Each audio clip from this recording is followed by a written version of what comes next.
வணக்கம் அபிராமி. மயிலாப்பூரை அடுத்த கபாலி தோட்டம் பல்லக்கு மாநகர் பகுதியில் குடிசை மாற்று வாரியம் சார்பாக கடந்த 1974ஆம் ஆண்டு குடிசையில் இருந்த மக்களுக்காக வீடு என்பது கட்டித்தரப்பட்டது. அப்போதைய காலகட்டத்திலிருந்து இந்த வீடு என்பது சரி செய்யப்படாமல் இருக்கிறது.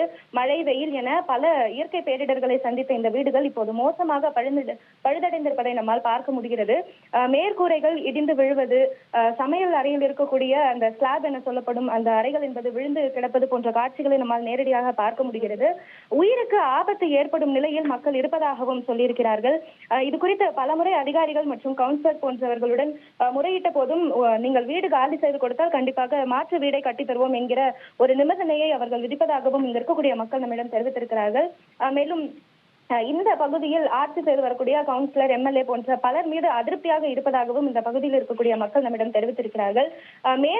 மேற்கூரை இடிந்து விழுந்து வயதானவர்கள் மற்றும் குழந்தைகள் மீது அந்த கற்கள் பட்டு பலமுறை காயமடைந்ததாகவும் இது குறித்த அதிகாரிகளிடம் சொல்லும் போது இதற்கு நாங்கள் எந்த வகையிலும் பொறுப்பேற்க முடியாது என அதிகாரிகள் உதாசீனப்படுத்தியதாகவும் இங்க இருக்கக்கூடிய மக்கள் சொல்லி வருகிறார்கள்.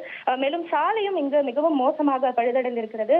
மெட்ரோ கட்டுமானம் நடந்து வர காரணத்தினால் இந்த சாலையில் அதிகப்படியான வாகனங்கள் வந்து இந்த சாலையானது மிகவும் மோசமாக மாறி இருக்கிறது. இதனை சரி செய்து கொடுக்குமாறு அதிகாரிகள் சொல்லும் போதும் இது குறித்து எந்தவித செவியும் அவர்கள் சாய்ப்பதாக தெரியவில்லை என சொல்லியிருக்கிறார்கள். தற்போது சென்னையில் பரவலாக மழை பெய்து வருகிறது. மழைக்காலம் தொடங்கிவிட்டதால் இந்த அபாயம் அதிகரிக்கக்கூடும் என பொதுமக்கள் தெரிவிக்கிறார்கள். மேலும் இந்த பகுதியில் இருக்கக்கூடிய பெண்கள் பெரும்பாலும் வீட்டு வேலைக்கு செல்வதனால் அவர்களால் பொருளாதார ரீதியாகவும் வாழ்வாதார ரீதியாகவும் இந்த பிரச்சனையை சந்திக்க தயாராக இருக்க முடியவில்லை என பலரும் தெரிவித்து வருகிறார்கள்.